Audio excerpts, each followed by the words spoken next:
Pas mal de gens m'appellent moi directement, c'était le cas hier, pour un mec qui a acheté une voiture il y a 3 mois, il a un voyant moteur.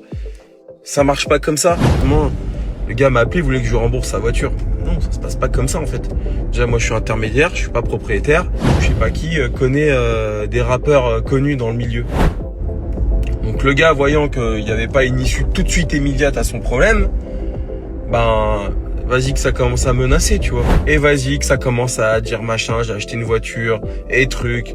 Et alors là, il y a un truc qui revient souvent, c'est ouais, je connais du monde qui va faire de la mauvaise pub pour votre société, tu sais. Salut à tous les amis, j'espère que vous allez bien. Du coup, pas mal de gens m'appellent moi directement, c'était le cas hier. Et c'était le cas ce matin, j'ai reçu un message sur Instagram pour un mec qui a acheté une voiture il y a 3 mois, il a un voyant moteur. Ça marche pas comme ça. Alors, je vais faire une comparaison. Attention, je me prends pas pour Jeff Bezos. Mais quand tu reçois ton colis Amazon et qu'il y a un problème, soit tu l'as reçu en retard, soit l'objet que tu as acheté, il est cassé ou il est pas conforme, tu vas pas envoyer un mail à Jeff Bezos, tu vois. Alors, attention, je suis pas en train de me comparer à Jeff Bezos. Je suis juste en train de dire que dans une entreprise, il y a des process et on contacte pas un des fondateurs pour lui dire j'ai un voyant moteur. Vous doutez bien que je peux rien faire, je peux faire des choses, mais c'est pas comme ça que ça se passe. Il y a un process. Faut contacter votre vendeur.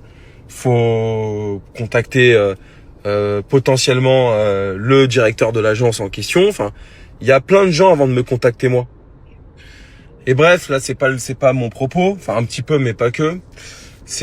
Et hier j'ai un gars qui m'a appelé. Il a court-circuité carrément le truc. Quand c'est que Instagram, ça va. Soit je réponds pas. Et au final, naturellement, les gens vont contacter leur vendeur et le problème se résout. En tout cas, le problème est pris en charge. Mais quand les mecs m'appellent en direct et que je réponds, parce que moi je réponds toujours au téléphone, il y a des gens qui répondent jamais au téléphone. Je sais pas comment ils font ces gens-là pour faire du business. C'est un truc de fou. Mais bref, moi je réponds toujours au téléphone. Donc forcément, le mec m'appelle, je vais pas lui raccrocher au nez. Et vas-y que ça commence à dire machin, j'ai acheté une voiture, et truc. Et alors là, hier c'était chiant parce que, vous savez, je suis dans ce métier-là depuis des années et forcément, j'ai tout vu. Alors, pas tout vu, mais j'ai quand même vu pas mal de choses. Et il y a un truc qui revient souvent, c'est ouais, je connais du monde qui va faire de la mauvaise pub pour votre société, tu sais. Et hier, alors c'était assez marrant, d'ailleurs j'ai une petite anecdote là-dessus. C'est un mec qui me dit ouais, mon beau-fils ou je sais pas qui connaît des rappeurs connus dans le milieu. Ok, c'est cool. Qu'est-ce que tu veux que je m'en bats les couilles en fait, tu vois? Et alors attention, je dis pas ça parce que je prends de haut mes clients ou autre. Non, je dis ça parce que vous doutez bien, je suis quelqu'un d'intelligent. Je lui ai dit écoutez, contactez votre vendeur. Il y a un process. Si vraiment on peut rien faire, allez contacter votre protection juridique. Dans ce pays, il y a des lois, il y a un process à respecter. Et malheureusement, le gars m'a appelé, il voulait que je lui rembourse sa voiture. Non, ça se passe pas comme ça en fait. Déjà, moi, je suis intermédiaire, je suis pas propriétaire. Et je rembourse pas une voiture comme ça. Si jamais, après une expertise, etc., on dit que je suis responsable, je paye. Donc le gars, voyant qu'il n'y avait pas une issue tout de suite immédiate à son problème, vas-y que ça commence à menacer, tu vois. Et bon, voilà, quoi, c'est toujours la même chose. Donc moi, vous vous doutez bien que je suis complètement hermétique à ça. On peut me dire que on va m'envoyer le FBI, je m'en bats les couilles. Parce que c'est pas comme ça que ça marche. Et pourtant, je suis quelqu'un de très conciliant, je cherche toujours des solutions. Je place la satisfaction client au-dessus de tout parce que c'est les clients qui nous font vivre. Donc, je prends pas ça à la légère. Par contre, il y a des choses à suivre, un process à respecter. Et bref, mes petites anecdotes, je reviens sur le mec qui me dit je connais des mecs du rap et tout. Ça m'est arrivé il y a 2 ans. Une voiture à l'époque Transac Auto Villebon, donc c'est moi pour le coup qui gérais tous les litiges. Et bref, une voiture qu'on avait stockée longtemps dans un parking. En gros, je vous explique rapidement. Donc le client nous avait déposé sa voiture en dépôt-vente, un Tiguan, je me rappelle. La caisse reste des mois sur notre parking parce que lui était parti à l'étranger, il était pas très joignable. Bref, nous on continue à commercialiser sa voiture, mais bon, elle se vendait pas. La voiture reste 6 mois sur le parking, il pleut. Et pour ceux qui connaissent un peu, sur le Tiguan, les toits ouvrants, il y a des grosses maladies sur les écoulements des eaux. Vous savez, en gros, les trucs d'écoulement se bouchent et ça vient foutre de l'eau dans l'habitacle. Et il se trouve qu'on a averti plein de fois le client en lui disant la voiture est en train de prendre l'eau. On l'a nettoyée, on a fait plein de choses jusqu'au moment où elle a pris vraiment l'eau et au bout d'un moment, j'allais pas foutre tu vois, le client on le prévient, machin, truc. Il nous répond pas. Donc bref, la caisse prend la flotte. Le mec revient de l'étranger, récupère sa voiture. Pas mal de problèmes électroniques. Il nous dit c'est vous qui êtes responsable. Nous on lui dit non. Bref, on essaie de trouver une solution. Et à la fin, carrément, parce qu'il voyait que on se laissait pas faire, tu vois. J'ai un gars qui m'appelle et qui me dit ouais voilà moi je vous appelle parce que je suis l'ami ou quelqu'un de la famille, un cousin de un tel. Donc je suis là pour trouver une solution. Bon voilà, moi je suis dans le milieu de la musique, je suis pas du tout là-dedans, mais voilà, j'aimerais qu'on trouve une solution, tout. Sans me menacer en vrai. Trop cool le mec.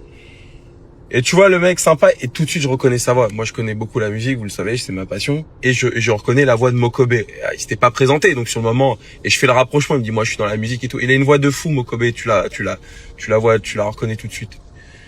Et bah voilà, et moi au téléphone je dis putain, je peux vous demander, j'ai l'impression que vous êtes Mokobe, tu vois. Et il me dit ouais c'est moi. Bref, on commence à parler, on s'entend super bien, et c'est con, ça a un peu débloqué la situation parce que je suis un fan de musique et en plus j'adore le 113, j'adore les albums du 113, truc de fou quoi. Et à la fin on s'entend tellement bien qu'il m'a invité à un match du Parc des Princes parce que lui c'est un match du PSG, parce que lui c'est un grand fan du PSG. Bon j'y suis pas allé parce que voilà. Il me l'a plus proposé, je dirais par respect et courtoisie, parce qu'il a vu que voilà j'avais essayé de trouver une solution. Bon j'y suis pas allé évidemment, mais ça m'a fait kiffer quoi. J'avais bien aimé cet appel. Bref, et voilà la petite anecdote. C'était il y a 2 ans. Et au final, ça s'était fini. On avait payé moitié-moitié. Je crois qu'il y avait un calculateur à remplacer qui avait pris l'eau. Et bon, il y en avait pour 3000 balles. J'ai mis 1500. Et ils ont mis 1500. Et voilà. Mais voilà, bref. Ça pour vous dire que je vous en supplie, m'appelez pas pour un voyant moteur ou un truc. Après, s'il y a des gros litiges ou même des sujets genre, ça peut arriver dans les agences, des trucs un peu graves, vous m'appelez. Là, il y a aucun problème. Et bon, sur ça, vous doutez bien que je suis obligé de filtrer, sinon je m'en sors plus. Voilà. Et le deuxième truc que je voulais vous dire, les amis. Alors au début, je jouais le jeu parce que quand t'as 10 agences et que t'as pas trop de trucs, ça va. Mais quand tu commences à avoir une quarantaine d'agences qui vendent 30 bagnoles par mois, c'est impossible pour moi. Voilà, tout ça, je finis ce propos, tout ça pour dire que, s'il vous plaît, me contactez pas moi, parce que je ne répondrai soit pas, soit j'aurai pas de solution à vous proposer dans l'immédiat, parce que c'est pas comme ça que ça fonctionne. J'ai beaucoup de choses à gérer, mais je peux pas gérer les SAV de toutes les voitures, de toutes les agences des clients. Vraiment, je vous en supplie. Et c'est pas, encore une fois, je tiens vraiment à dire que c'est pas, je veux pas ne pas assumer mes responsabilités, on les assume. En revanche, il y a une logique dans la vie, et c'est pas Benjamin Royer, le fondateur de Vroom Market, qui doit gérer déjà pas mal de choses, qui doit en plus gérer les SAV de chaque agence. Le voyant moteur de Tartampion qui a acheté une bagnole il y a 6 mois, non, je suis désolé. Voilà, j'espère que vous le comprendrez. Bon, je sais qu'il y a toujours des écervelés sur TikTok qui vont voir cet extrait-là et qui vont dire ouais machin, mais non. Je tiens à le dire. Bref, vous êtes de plus en plus à me contacter directement sur Instagram, directement même, les gens m'appellent parce que vous avez acheté des voitures chez Vroom Market. Alors souvent pas chez moi en plus, à Villebon, mais dans d'autres agences. On en a une quarantaine, donc ça fait beaucoup. Et par agence, on vend, je dirais en moyenne 30 voitures. Donc par mois, ça fait entre 400 et 500 voitures par mois. Un peu moins, peut-être 300. Donc ça fait beaucoup. Vous doutez bien que sur le volume qu'on fait, il y a forcément des sujets un petit peu de SAV, des sujets où parfois il y a des frictions. C'est comme ça, c'est le commerce. Et même si on essaye de faire au mieux sur tout ce qui est suivi client, après-vente, etc.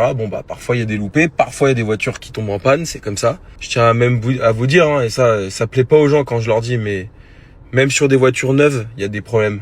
Je veux dire, et même sur des voitures très chères, tu vois. Donc c'est pas, faut arrêter souvent l'argument c'est ouais, je viens d'acheter la voiture, c'est pas normal. On n'est pas dans le moteur, on n'est pas dans la voiture. Donc faut accepter aussi que quand vous achetez une voiture, ou mais pour n'importe quoi dans la vie, vraiment c'est con, mais il faut accepter que j'en sais rien moi, quand t'achètes un téléphone, il tombe en panne, quand j'en sais rien moi, quand tu rencontres un ami par exemple, il il te trahit. Tu vois, il y a des choses dans la vie, alors que ce soit matériel ou pas, qui sont pas, tu sais, c'est pas figé les choses.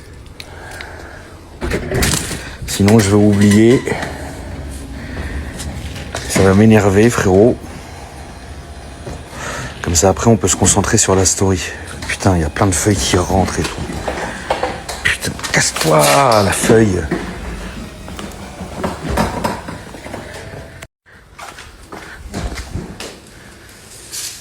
Oui, je vais le dérouler après, la famille, vous en faites pas.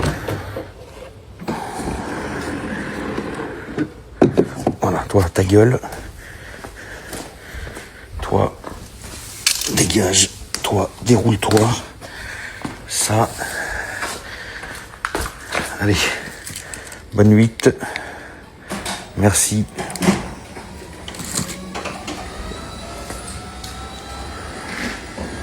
La belle Jaguar, quoi. Je sais que vous allez pas me comprendre, je sais que vous me croyez pas. Mais de toutes les voitures que j'ai, la famille, pour moi, c'est ma plus belle voiture. C'est loin d'être la plus chère, c'est loin d'être la plus puissante, c'est loin d'être la plus récente. Mais je la trouve vraiment d'une beauté, frère. Je peux la regarder, en plus là avec le petit combo du range qui dépasse un peu. Ah, ça mérite une petite story cinématique avec un peu de musique, la famille. Avant que je commence la story, la famille, je voulais remercier Tint Club.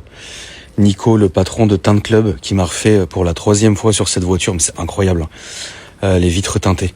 Alors pourquoi 3 fois? Parce que c'est une voiture qui à la base venait du Japon. C'est pas compliqué, hein. Il y en a il doit en rester une petite dizaine dans le monde entier, et celle-là vient du Japon. Ensuite elle a été en Angleterre, ensuite elle est venue en France. Là elle est homologuée, donc techniquement je pourrais l'immatriculer en France. Évidemment ça n'arrivera jamais. Mais pour l'homologation, elle est passée une fois je sais pas où et une fois je sais pas où. 2 fois ils ont dû retirer toutes les vitres teintées. Donc moi j'ai toujours le même principe de teintage de vitres, 95% sur l'ensemble de la voiture et 50% sur le pare-brise. Et voilà, donc je voulais remercier le beau Nico qui a encore fait un travail de dingue. Il m'a aussi refait 2-3 trucs, etc. Mais le principal étant les vitres teintées. Franchement, aller chez lui, c'est une dinguerie. Autre chose, la famille, j'ai contacté Brabus. La seule chose il y a 2 choses qui manquent. La Taycan est sortie en 2020, le kit est sorti en 2020. Mais sur la phase 2, ils ont rajouté 2 choses que la mienne n'a pas. Ils ont rajouté le haut du diffuseur ici en carbone qui ressort plus, et le bas de diffuseur aussi en carbone. Donc ça, je leur ai demandé, ça s'adapte complètement parce que c'est exactement la même chose. Et la chose qui manquait aussi, mais qui faisait pas partie du kit de 2020, c'était ça là, les extensions de bas de caisse qui se marient avec l'aileron en carbone aussi. Donc ils m'ont fait un devis, ils sont à 11 000 € là-dessus. Ça arrive pas peint, mais je m'en fous, la voiture elle a un covering, donc faudra juste que je l'emmène quelque part pour qu'il me fasse un covering par-dessus, mais le carbone évidemment apparent, avec les détails Tiffany Blue. Donc là j'attends juste un retour de Brabus aujourd'hui ou lundi, pour savoir si ça s'adapte bien, si c'est nickel, et si aussi ils peuvent me faire un tarot, frère. Ils ont fait 4 Taycan Brabus dans le monde, j'en ai une. Me facture pas 11 000 pour un pare-choc, frérot. Vas-y, 7, 8, vas-y, je l'ai fait, mais 11 000, frère. 11 000 €, frérot, pour que je sois complètement givré, que je recule dans la petite Fiat. Ah bah là, frérot, le diffuseur arrière, tu le cognes parce que t'étais au téléphone et que tu t'es mal garé, tu cries, tu hurles.